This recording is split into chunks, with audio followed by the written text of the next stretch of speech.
Hello, everybody. Welcome to Book Club with Jeffrey Sachs and Professor Robert Lustig. Rob, so great to be with you today. Thank you for joining a book club. Today, we're talking about the book we see over your shoulder and that I have in my hand, a wonderful and important new book by Professor Robert Lustig called Metabolical.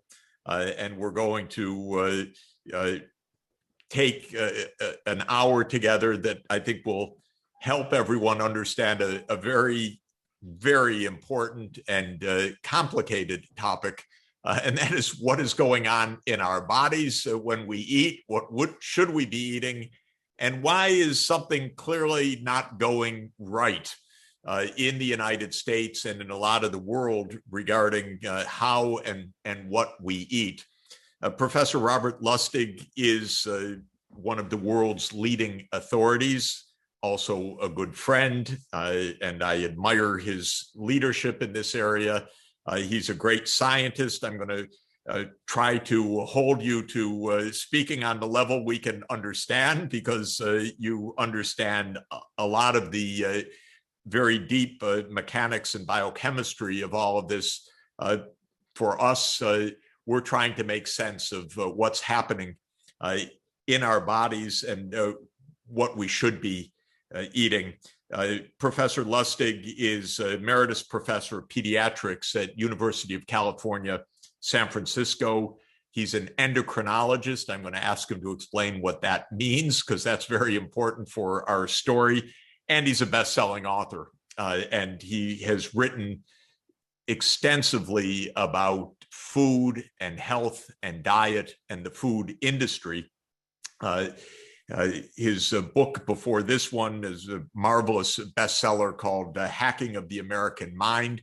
It's about topics that we're going to talk about today, how our food affects how we think, which affects how we eat, which affects how we live, and how healthy or unhealthy we are. Metabolical has a subtitle, The Lure and the Lies of Processed Food, Nutrition, and Modern Medicine. It takes on a very big topic. And that's where I'd like to start, Rob.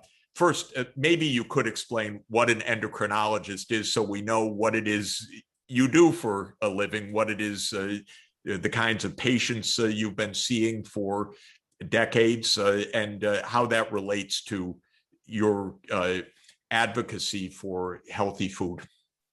First of all, Jeff, thank you so much. I got to tell you, I've been doing a lot of podcasting lately because of the book coming out. I have had this, highlighted with red around it for the last, 2 months. So excited. I cannot tell you, what a joy it is to be here. Now, you want to know what an endocrinologist is? Maybe I'll explain that when you tell me what an economist is. I'm going to give you a secret, which also is I'm actually married to an endocrinologist, a pediatric endocrinologist. So that's right. I think I know right. In 41 years of happy marriage, but I think you should let the rest of us know. And love to sell you. So an endocrinologist is a doctor who studies the hormones of the body. And in particular, the system that has come to the fore is obesity. In 1994, we discovered a hormone called leptin. And leptin is a hormone that goes from your fat cells to your brain and tells your brain, you know what? I've got enough energy on board to engage in normal, expensive metabolic processes. I can burn energy at a normal rate. I can feel good. I can go through puberty. I can go through pregnancy. It is essential for the survival of the species. However, when leptin's not working, your brain says, wait a second, where's all that energy? I must be starving. Therefore, I better ratchet my energy expenditure down. I better sit on the couch, and while I'm at it, I better eat the Doritos in order to be able to actually create more leptin.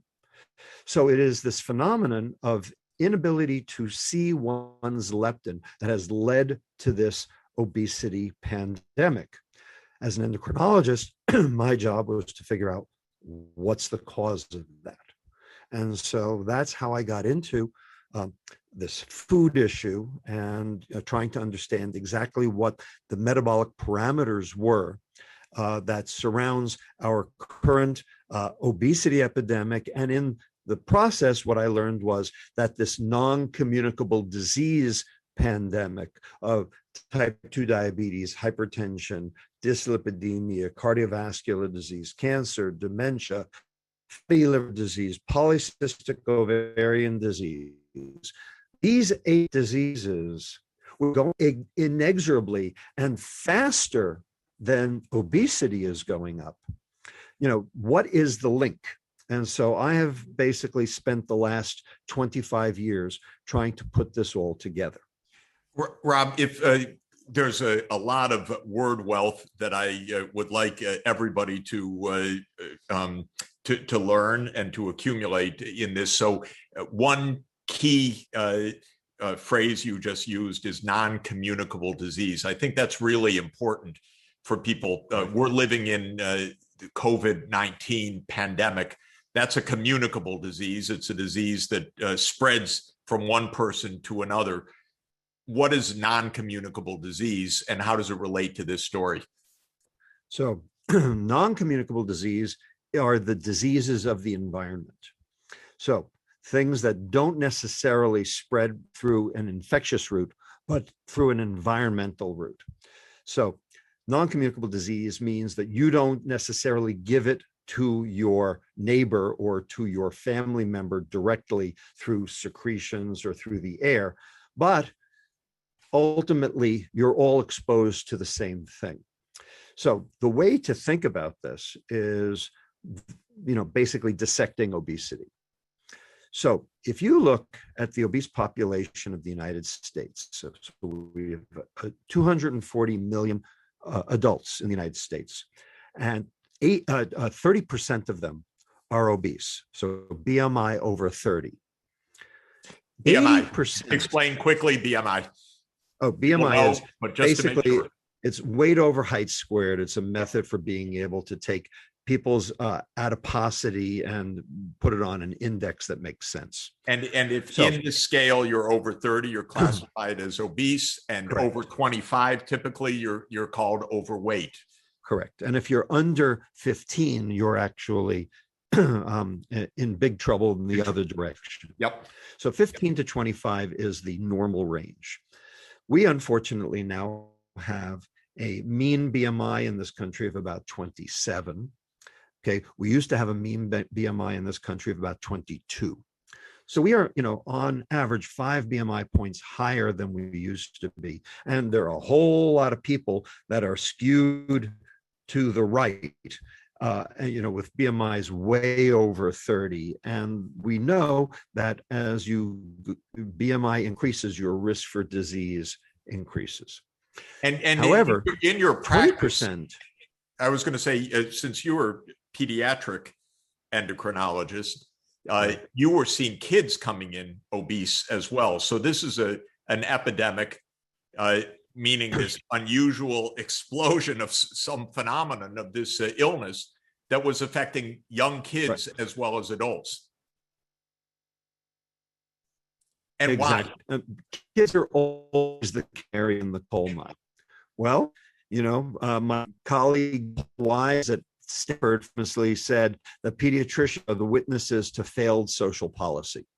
And in fact, that's exactly right. This obesity epidemic that has affected everyone has affected kids the worst because kids were never obese. We now actually have an epidemic of obese newborns.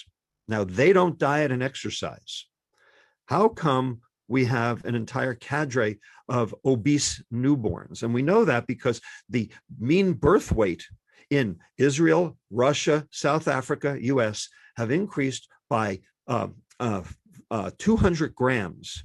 Okay, so that's basically half a pound over the past 25 years. And when you do DEXA scanning to determine body composition on those newborns, it's all fat. Wow. So how come newborns are being born with a half pound extra fat? That can't be from behavior. That has to be from exposure. It's just not an infection. It turns out the exposure is the food. And that's what I've been studying for the past 25 years.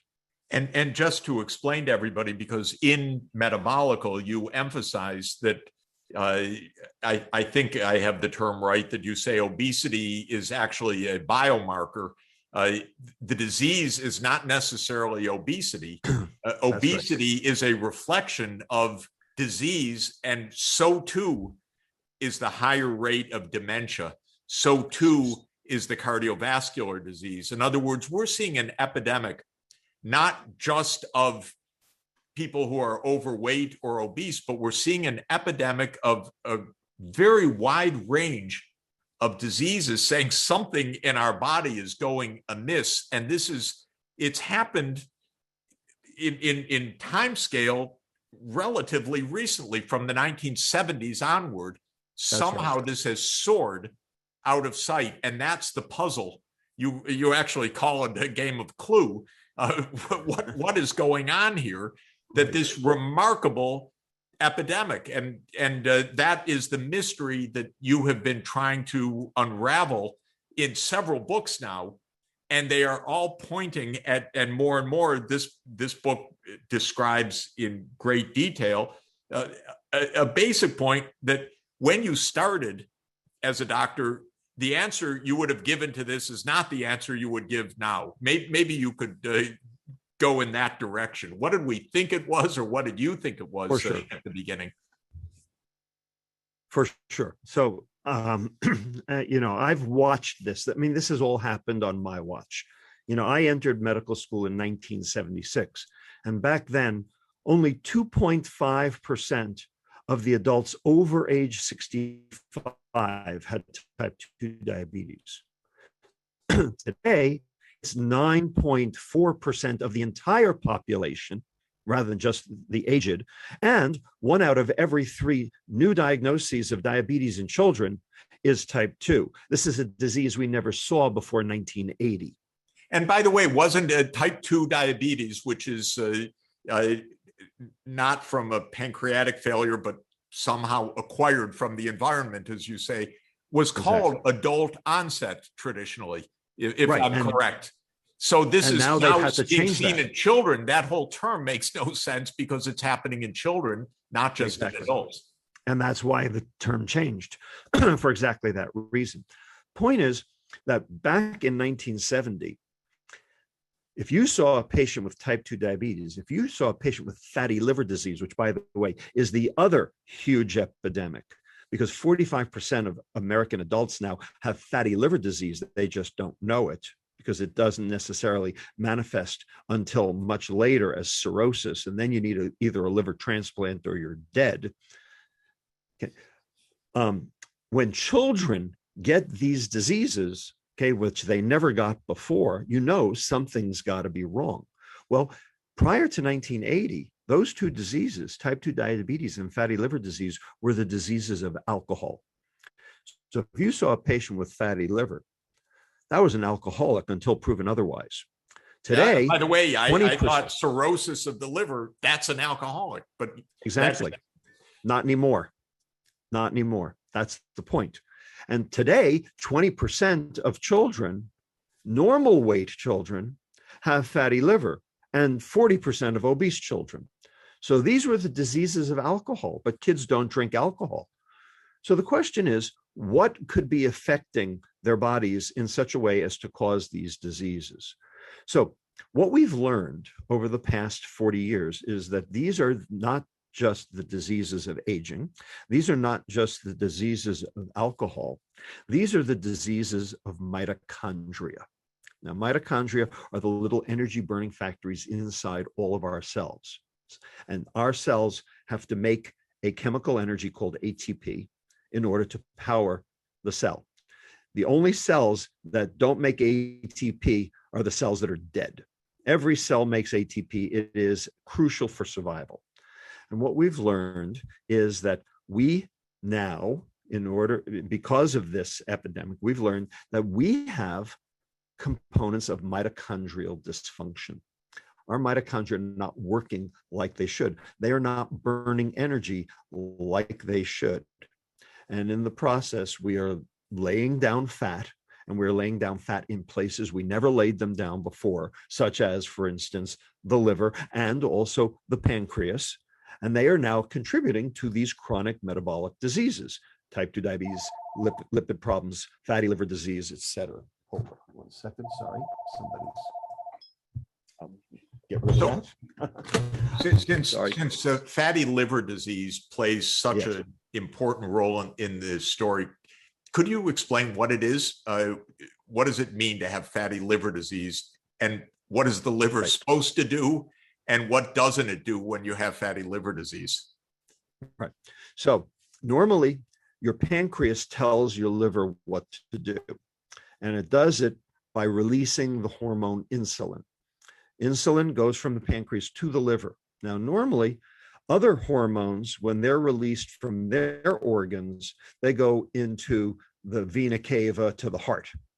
But insulin's different. Insulin goes from the pancreas to the liver because the liver is the primary target of insulin action.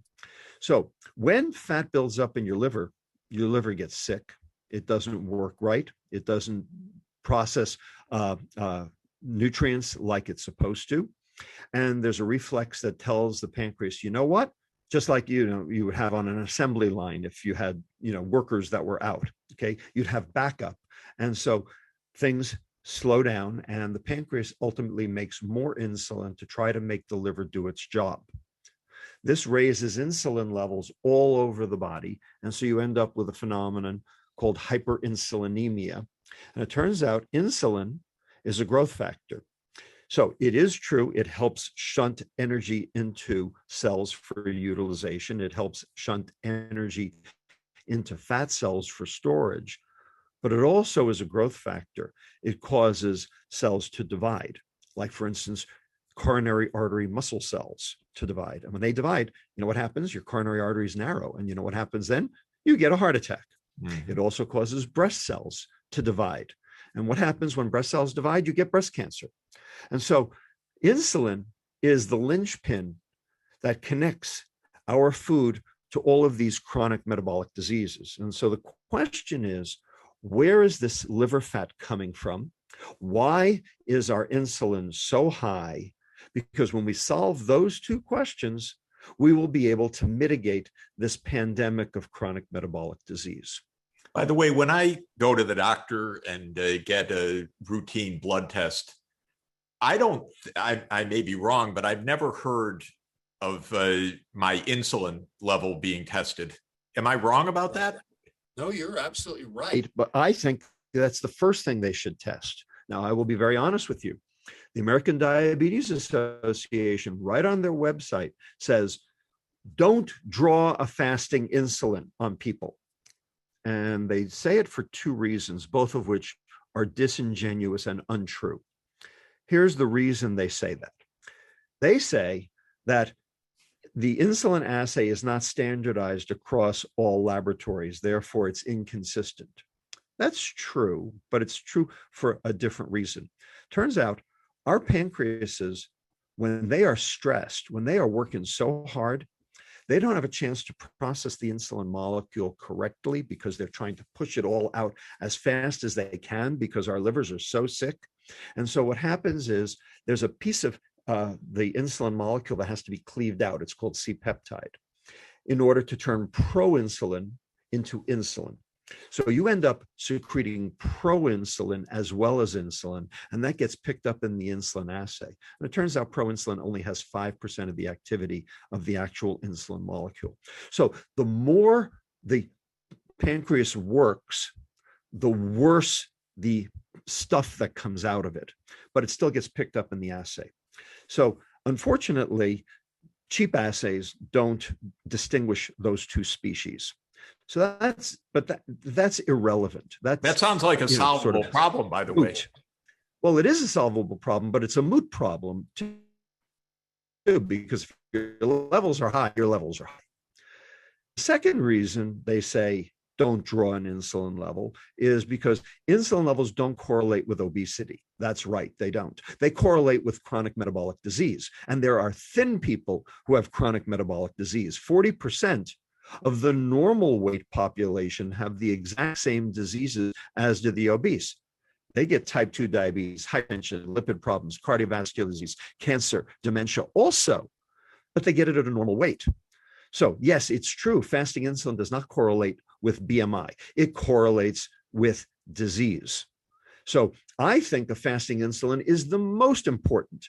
And that's what we did in our clinic for 20 years to basically ferret out who was sick and why. So it's such a different story from the story that we normally hear or that our doctors tell us. And I don't think that it is a mainstream idea that Americans are sick with liver disease. Again, it's not something that you normally hear, but just to make sure that I understand and help everyone to understand, the argument you're making with all of the science behind it, of course, is that when the liver has this fatty liver disease or cirrhosis, it causes a cascade of malfunctions in the body. And the most notable one is that there's insulin resistance of the liver. And because of that, the normal thermostat of insulin production, if I could mix metaphors, but the normal control isn't working.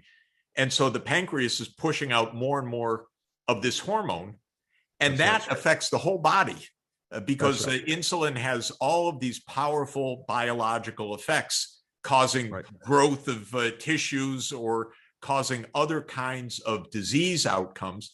And so a sick liver can show up as cardiovascular disease. It can show up as type 2 diabetes. Not adult onset diabetes. It can show up as and it can show up as dementia.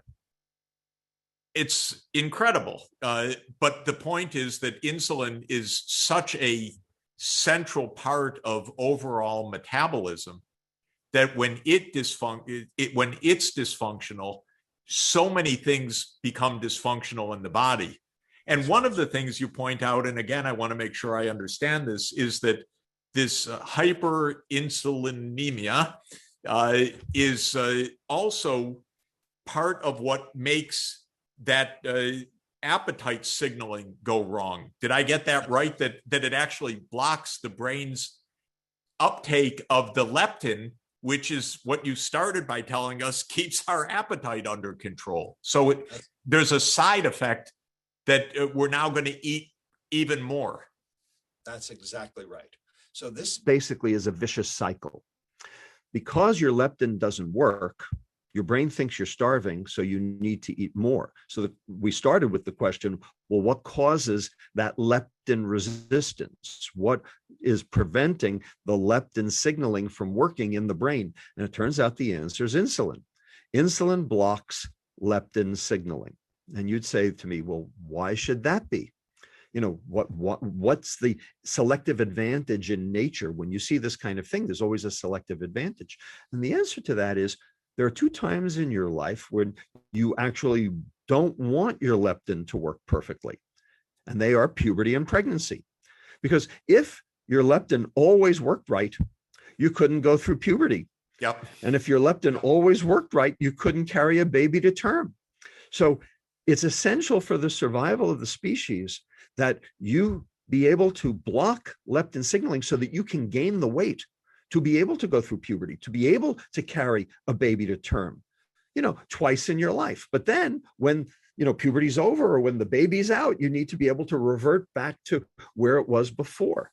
The point is that we now have leptin resistance 24/7, 365 all the time. And the reason is because we have high insulins 24/7, 365. And the question is, why do we have high insulins? Because our livers are sick. And why is our livers sick?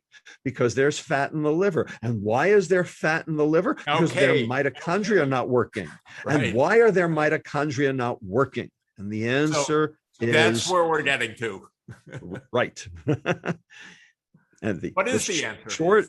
The two-word answer is processed food.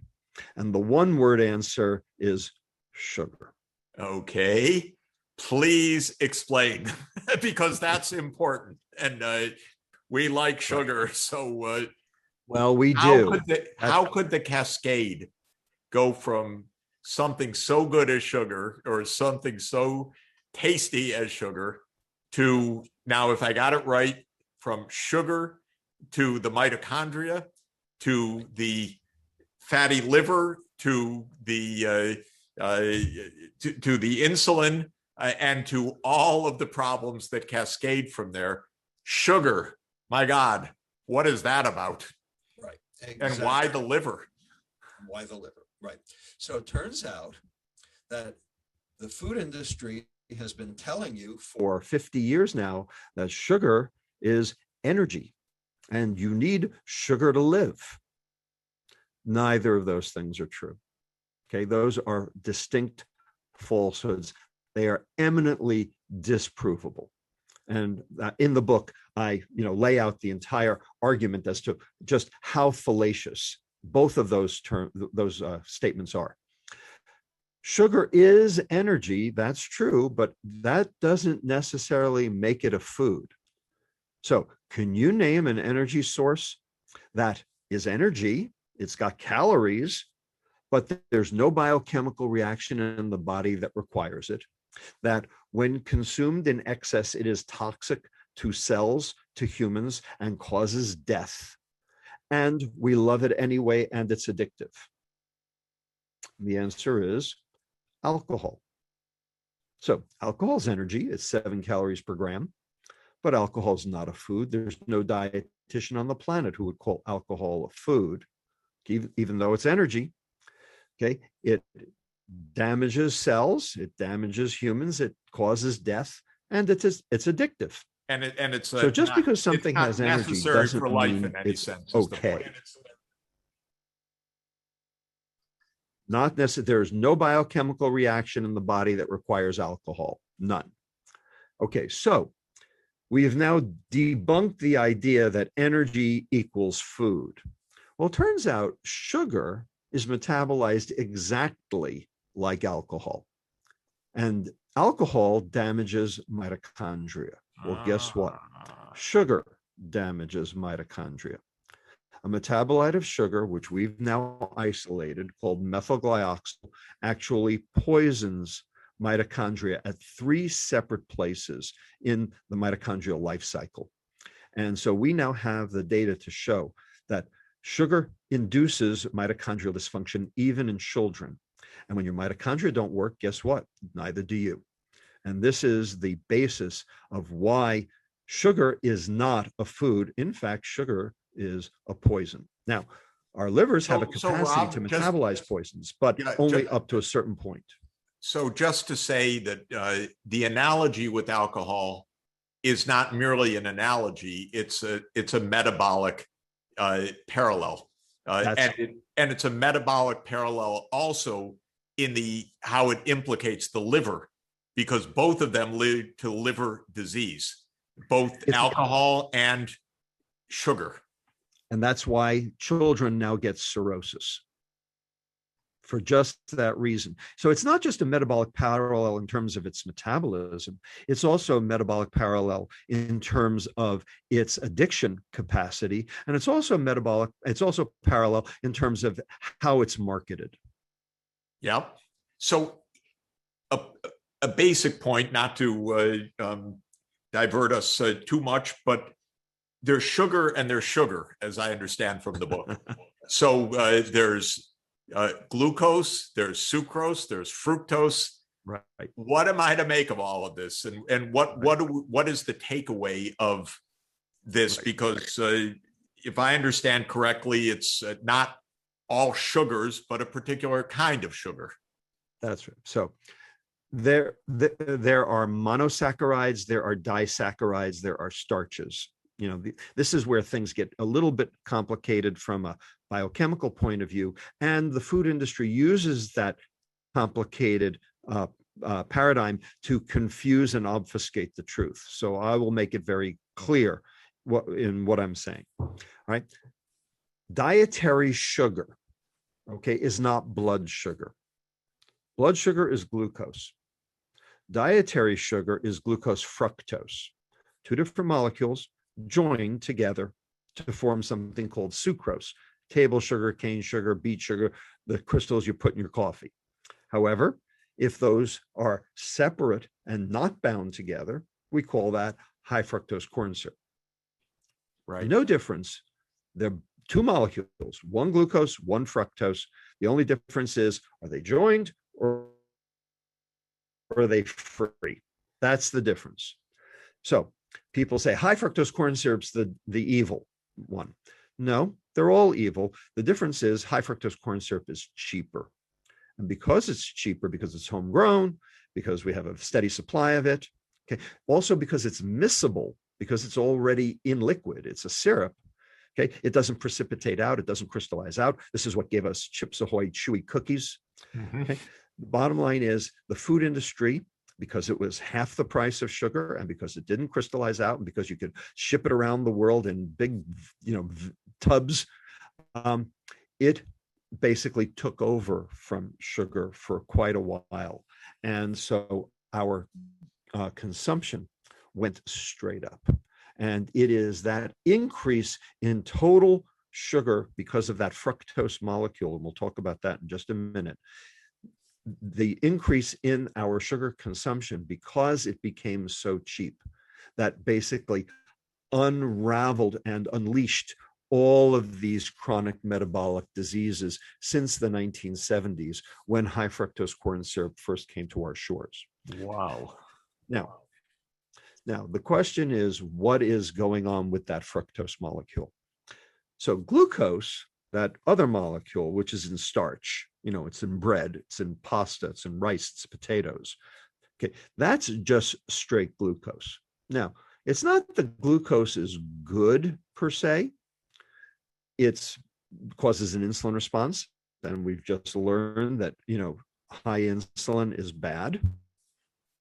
And it is. But compared to fructose, glucose is a walk in the park. Fructose, there's no biochemical reaction in the body that requires it. It is completely vestigial from human life. It is a leftover remnant from our plant ancestors way back in the evolutionary tree before we all split off, prokaryotes from eukaryotes, as far back as, the evolutionary tree goes. It's a storage form of energy for plants. It acts differently. It is not our energy source. Glucose is. And because it's not our energy source, only the liver has the capacity to metabolize it. Only the liver has the glucose transporter that transports fructose too.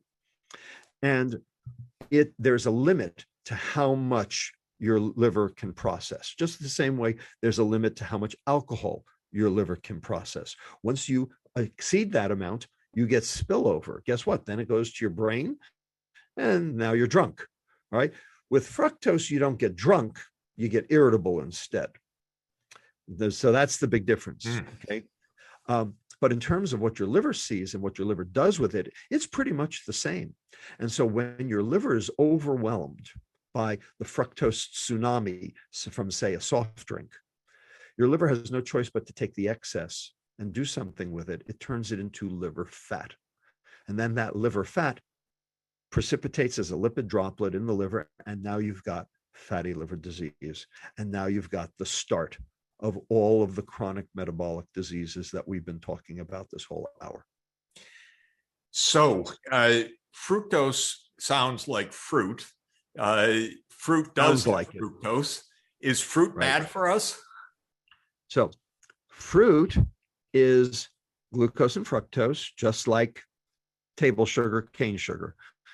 The difference is, number one, there's not that much sugar in fruit. Yes, it's sweet, but it's not that much. And the antidote is there as well, the fiber. So turns out fiber is the nutrient you don't absorb. And the reason is because it's not the nutrient for you, it's the nutrient for your bacteria in your intestine, your intestinal microbiome. This is the work that's really gone on in the last 10 years in medicine, is understanding the role of the gut microbiome. And it turns out that microbiome, we have trillions of microbes, all of us. as all the many time. or more microbes in our gut as our cells in our body, if I understand correctly. 10 times as many. So they got to eat. So the question is, what do they eat? Well, they eat what you eat. The question is, how much did you get versus how much did they get? Mhm. When you consume an apple, that is glucose and fructose with fiber, turns out that most of the glucose and fructose never actually made it into your circulation. It was blocked from being absorbed early on in the duodenum, the first part of the intestine, by the fiber. The fiber sets up a gel on the inside of the intestine that blocks early absorption. That keeps your liver from getting the tsunami, so it stays healthy. And what it also means is that more of that sugar goes further down the intestine to where the bacteria are. And then the bacteria chew it up for its own purposes. So when you eat the apple, you're feeding your bacteria. When you drink And that's the a apple nice thing. juice, That's a nice thing to do. and that's a good thing to do. When you drink the apple juice, where the fiber has been removed and stripped out, now you're flooding your liver. So you have basically turned something that was healthy into something that was poison just by processing it. So apples, okay or good. Apple juice Is poison. not. That's right. So there are different levels of processing. So there's an apple, then there's, say, a sliced apple, destemmed and, de-seeded. Okay, that's a level of processing which doesn't affect things very much. The skin's still there, the fiber's still there, it's still intact as a matrix. Okay, the next level would be, say, applesauce. Now you've disrupted the fiber. Okay, you've actually sheared a lot of it to smithereens. You might have added sugar in the process because there's sweetened applesauce, there's unsweetened applesauce. So that's going to have a different metabolic effect. And finally, then you have either apple juice or an apple pie. Okay, it's all apple, except from a metabolic standpoint, they couldn't be more different. And by the way, as you emphasized, the old mantra was a calorie is a calorie. And it's almost exactly the opposite, as you've just explained. Exactly right. A calorie is how we got here. All right. And unfortunately, most of the medical and dietary professions still espouse that. And Einstein's theory of insanity, doing the same thing over and over again, expecting a different result. This is what is wrong. This is what has to change. My self-appointed job is to kill the calorie. Mm-hmm. The fact that the calorie even exists on the nutrition facts label, okay, is an egregious affront to science. And this is what has to go. And unfortunately, it means a lot of people in the field have to be put out to pasture.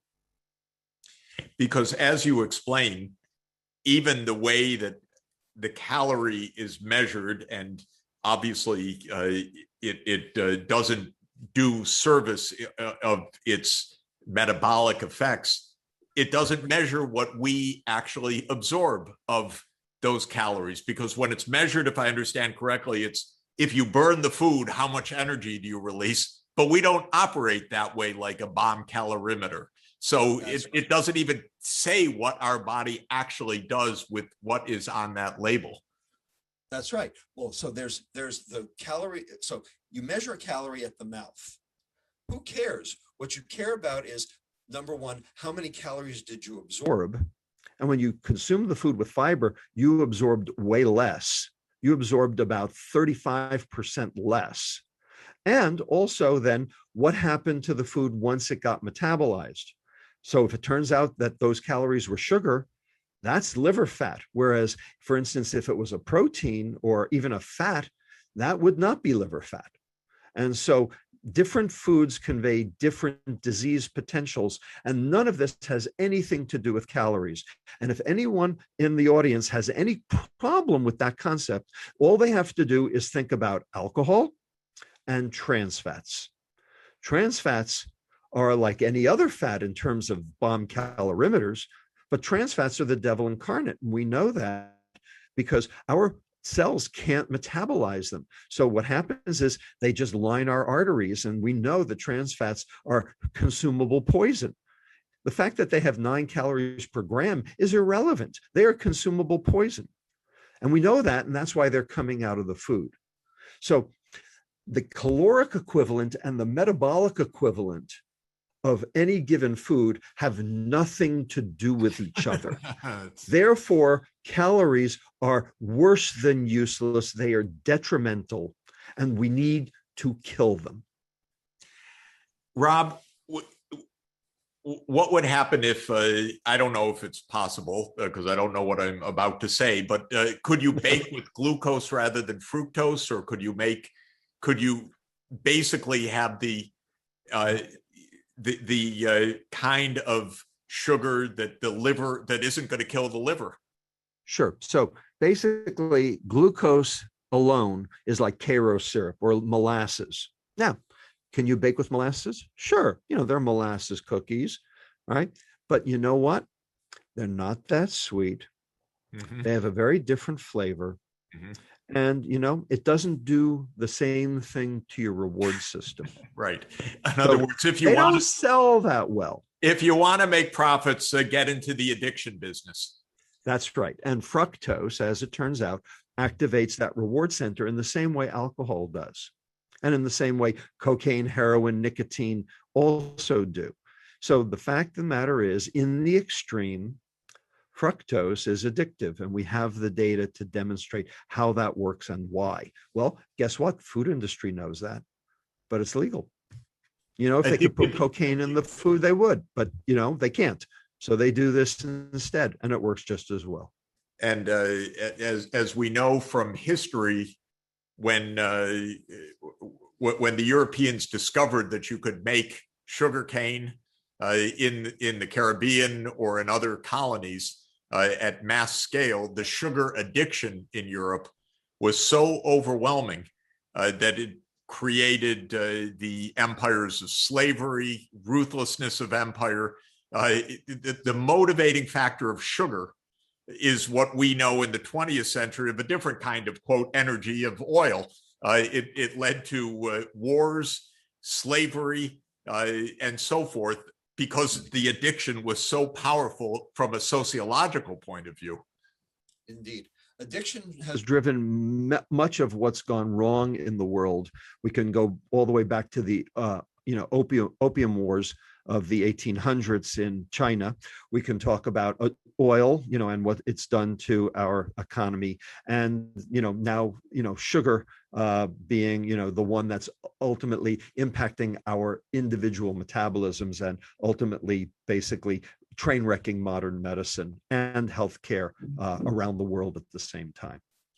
So if I want to summarize accurately, is it right to say, when you introduced the problem of processed foods as the two words and sugar as the single word, processed foods are foods with added sugar and taking away the fiber?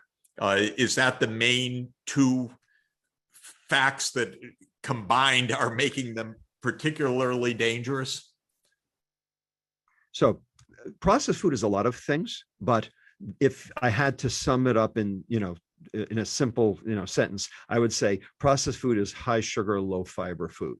Now, there are other things too. There's branched chain amino acids, there's glyphosate, there's pesticides, there's a whole host of various things, none of which are good for us metabolically. And I go through them in the book. There's an entire part of the book that is dedicated to explaining what all of those ingredients are on the side of the package and how they are affecting your body's metabolism, and in particular your mitochondria. But by far and away, the big kahunas in the story are the amount of sugar and the lack of fiber. And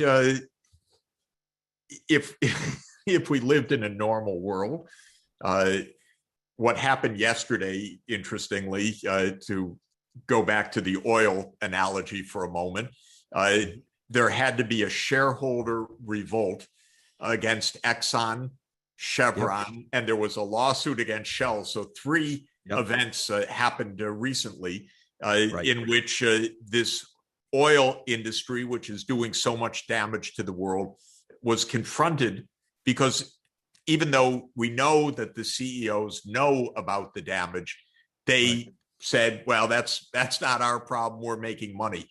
So naively, I would have thought that by the time the United States arrived at an obesity epidemic, a fatty liver disease epidemic, a cardiovascular disease epidemic, a dementia disease epidemic, and the science was pointing more and more that this sudden change from the 1970s onward has a common factor. I would have thought, stupidly, but let me just say it, that the CEO of Coca-Cola and PepsiCo and Kraft and others would say, oh my God, what are we doing? This really dangerous. Dr. Lustig, what should we be doing? Is that how the story goes? So no, unfortunately, That's not how the story goes, and it's just it's just the same thing as what happened with tobacco and what's happening now with the oil industry. The pressure's coming from the outside, not from the inside. So in the book, I actually talk about 3 separate people who have tried to change the industry from the inside, who recognize the problem. Indra Nooyi, CEO of PepsiCo, realized, I'm making my own home country diabetic. Which is amazing, because that's a case where in India, there's a lot of diabetes, in other words, a lot of metabolic syndrome, but it doesn't show up as obesity. It shows up as these other diseases that you've been pointing out have the same roots. India has an 11% diabetes rate. Ours is 9.4. They have a higher diabetes rate than we do, and they're not obese. Again, pointing to the fact that this is not about obesity. This is about metabolic derangement, and it can happen anywhere, including India. So Indra Nooyi tried. She even hired Derek Yak away from the WHO, and he was Mr. Anti-Tobacco, in an attempt to try to fix the problem from within. And in 2011, she lost $349 million, and Wall Street called for her head on a spear because she, quote, took her eye off the ball. She tried, she failed. Denise Morrison, CEO of Campbell's Soup, tried to fix it. She ended up being fired. And most recently, Emmanuel Faber at Danone actually was able to reduce the portfolio, the total consumption of a portfolio of sugar in the Danone line by 14%. Now, whether that's good or bad, we can discuss. The point was he was making an effort, and he's gone too. So the fact of the matter is, this can't happen from the inside because it's about the money. This is going to have to happen from the outside, just like it did with tobacco, and just like, as you showed yesterday, as you talked about yesterday, with the oil companies coming from the outside. Same thing with the opioids, by the way. So bottom line, anything that's addictive has to come from the outside. And look at sugar's tobacco, sugar, exactly. The opioids and the Sackler family, which was producing opioids, knowing that these were addictive and leading to suicides, leading to such unhappiness, and yet they persisted. And till today, they're trying to save their billions, which is disgusting, because why should you have any return on this other than disgrace after deliberately putting addictive products into the bodies of the public? Well, Jeff, I'm going to basically, usurp your line as an economist. It's all about the money. It's always been about the money. And unfortunately, we're dying for it. Where in this story has Coca-Cola been? Because this is probably the most iconic single brand in the world. You've been making this point through so many important scientific discoveries, and then bringing this to the attention of the public, as in this wonderful book. And what does the industry say to you, if other than trying to ignore you somehow, or wishing you would just go away? Well, like Gandhi said, first they ignore you, then they laugh at you, then they fight you, then you win. We're in the fight now. The fact is, Coke has tried to discredit me, and not just Coke. I mean, it's multiple vendors, not just Coca-Cola, but Coca-Cola is sort of, the prototypical, 2,000-pound gorilla in this. The fact is, they continue to this day to hold on to this notion of calories. And the reason is because that's the only thing they can hide behind. And what we're doing is we're basically stripping that veneer away and demonstrating that metabolic health is really the important thing here. It's not about calories. It's not about obesity, for all the reasons we've discussed already. And people are starting to understand that. And Coke sales, without question, have gone down. In fact, by the way, soft drink sales over the world. Maybe something for listeners to understand, because it took me a long time. I went from Coke to Diet Coke, and you explained why that's not such a swift move, and it doesn't solve this problem. Could you just spend in our closing minutes just a word about that? Because I'm sure a lot of listeners are saying, I get it. I don't drink sugar beverages, but I do drink Diet Coke or something else. And that is not an answer. Right. So I'll make it really, really, really quick. It's about the insulin. Turns out diet sweeteners make your insulin go up too. Yeah. Whoa. Why? Basically, you put something sweet on the tongue and your insulin goes up, because your brain doesn't know. It actually activates a nerve called the vagus nerve that sends a message to your pancreas to release extra insulin anyway, even though there were no calories involved. So bottom line, we need to de-sweeten our lives. But by the way, is processed food is the antithesis of that. A Diet Coke would not raise what some of us, follow the glycemic load, because you wouldn't get the blood sugar going up, but you would get the insulin going up. Is that correct? And that's the point. And that's why glycemic index and glycemic load are not the issue. The insulin response, glycemic index and glycemic load are proxies for the insulin response. And it is, in fact, diet sweeteners that actually undo that argument. Both fructose, which doesn't raise your blood glucose, it raises your blood fructose, which is way worse, and diet sweeteners, which don't raise your blood glucose, but they raise your insulin because of this, metabolic pathway neural pathway I just mentioned. So the bottom line is the glycemic load is not what we should be looking at. What we should be looking at is components of metabolic health, and the insulin response is the best arbiter of that currently.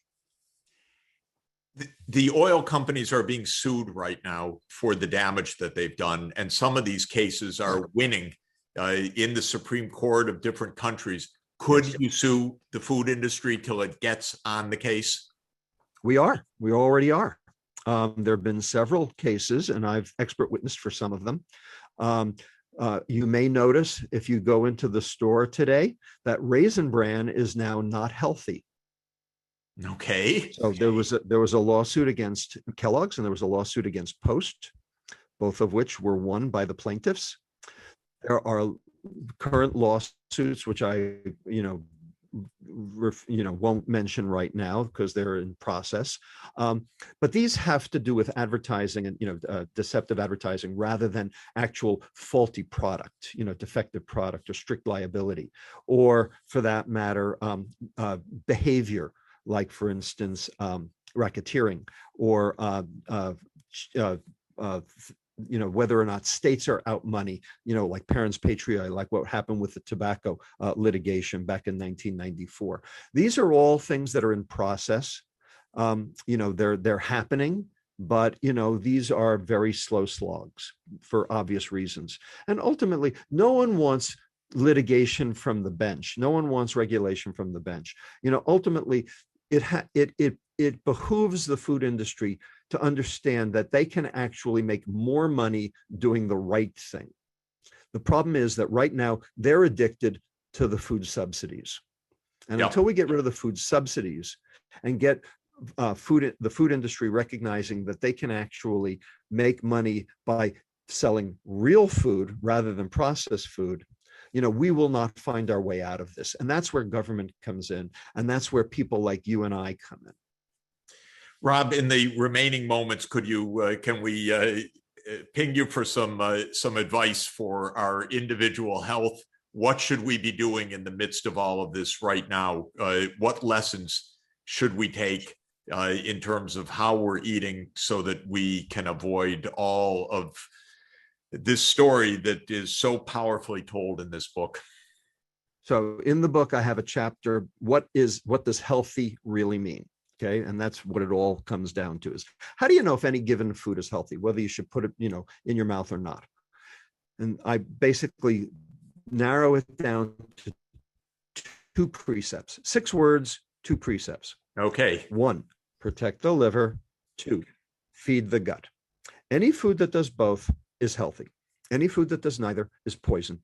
Any food that does one or the other, but not both, is somewhere in the middle. Now, if you understand what you're trying to protect the liver from, protect it from the onslaught of simple sugars, refined carbohydrate, glyphosate, iron, and heavy metals, that's what you're trying to protect it from, you'll choose appropriately. If you realize you have to feed the gut, well, what does the gut like to eat? Well, the gut likes to eat fiber, but it needs to eat both soluble and insoluble fiber. So fiber 1 bars are not the answer, because they're only soluble fiber. But if you recognize that food that came out of the ground has its inherent fiber, you're good to go. Basically, it's called real food. Real food does not have a label because it doesn't need a label, because nothing's been done to it. So what you need to realize is, if a food has a label, it's a warning label. Yep. And that's how you have to approach it.